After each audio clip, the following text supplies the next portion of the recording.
Hey everybody, welcome into Shockerland. Thanks for joining us. I'm Billy, here with Kyle, our resident expert on all things Wichita State men's basketball. Kyle, how you doing? I'm doing good. Okay, you're doing good? Yeah. After 2 losses, you're still doing good? I'm still optimistic. Okay, so that's the first topic I want to talk about today. The Shockers have lost 2 in a row, and that doesn't happen. That's very rare. What are we to make of this? So is it panic time? Is it time for wholesale changes? Is it time, or do we recognize, you know what, this happens sometimes, especially in a more difficult conference, and we just keep going about what we're doing, and things will kind of work its way out because the Shockers are the better team in most of the conference. How do we approach this? Are we supposed to be worried, or is everything going to be okay? Here's the panic button. Okay. I'm putting it away. Okay, we're not going to hit the panic button. I'm not panicking. Okay. The Shockers could have played better against No doubt. SMU and Houston, but my big takeaway from those 2 losses is the Shockers played 2 really good teams. They did. Yeah. And I know some people might think this is just a Shocker fan trying to justify a loss or 2, yeah. but boy, the SMU and Houston are in the top 40. I expect both of them to make the NCAA tournament. And so this was just, in my mind, more of a story of the Shockers playing 2 great teams that were hungry for a top win. And that SMU team, they played probably the best they played all season. Really well. Shake Milton had a career best night, and so they played at the very top of their ability, and they just barely beat Wichita State. So in my mind, that says more about those 2 teams than the Shockers. Okay. Do we need to talk about making changes? Are there? I know Greg Marshall has talked about possibly doing that. You don't want to overreact to a bad week, I guess you would say, but at the same time, you don't want things to continue as is if you are going to continue to have problems. Correct. Yeah, but that's a tough question because the Shockers didn't play their best. If they had played their best, they might have gone 2-0. We can argue about that or not, but I don't know about starting lineup changes. I mean, it's to change things up after just 1 week where you play 2 top teams. I don't know.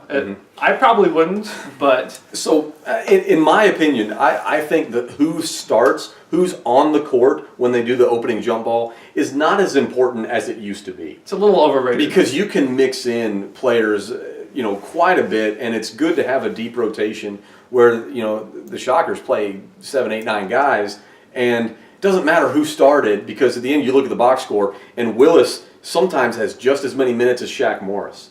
And a lot of times they're playing together. And I think that's okay. I think you want to give Morris a rest when you can. And Willis is a great guy to plug in there. Or McDuffie. He hasn't started at all. And that's been surprising. It has been surprising because people still talk about him being an NBA guy. I'm going to be honest with you, I'm leaning back a little bit on that, but he's still a very quality player. Do you start McDuffie now? I probably would. Okay, but then who do you pull out of there? Yeah, who do you pull out? That's a tough one. You can only play 5. That's still a rule. Unfortunately. Yeah. But because in my mind it's either Kelly or McDuffie. Okay. And to sit Kelly right now after all the great things he does for this team, I don't know if I could do that. Yeah. And so maybe you start somehow Kelly and McDuffie. Okay. But then you'd have to sit Zach Brown. Yeah. And I don't know if we can afford to do that with his, his defense. And so that's true. The defense is tough, key. Man. And I got to tell you, man, I like Willis. I like putting Willis and Shaq down there. And then who do you pull out? I don't know, but I like giving him a little bit more. Maybe even more than McDuffie right now. Is that I'm not as high on McDuffie as some people are. And again, he is a good quality guy, and I'm glad he's there, and he can definitely contribute. But that's just where I am right now after seeing kind of halfway through the conference schedule, so to speak. Yeah, McDuffie is, in my mind, he's still one of the top 2 or 3 players on this team. Okay, wow. He hasn't shown that fully since his return from the injury. Yeah. And I think a lot of that is the injury, just still shaking off the rest, getting back in the flow of basketball.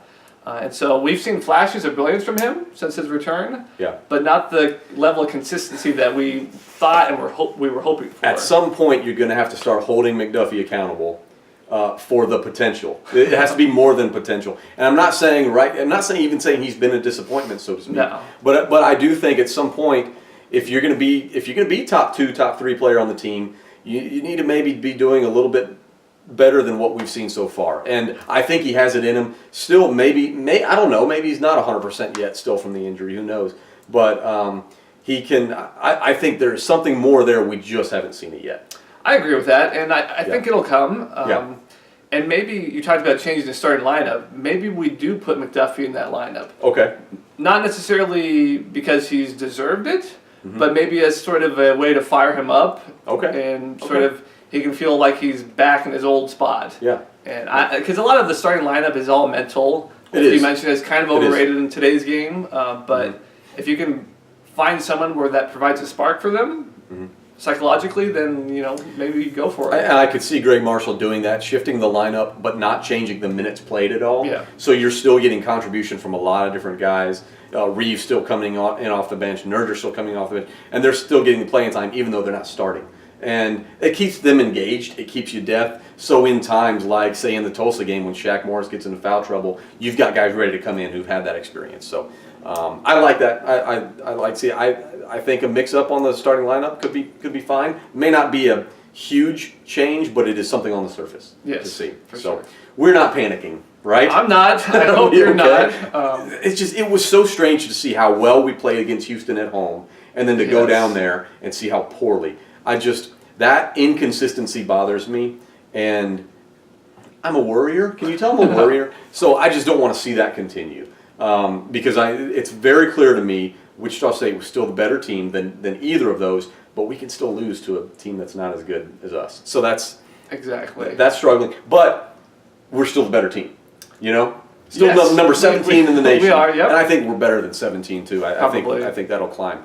And there are bigger games to come. Okay, we still have the big one. We still have Cincinnati we got to play and a couple times and so I'm looking forward to those. And we get SMU and Dallas. That's right. So we get a little chance for revenge. Oh, that's going to be a big one. That's going to be good too. So we're not panicking here. Hopefully you're not either. So the season continues for the Shockers.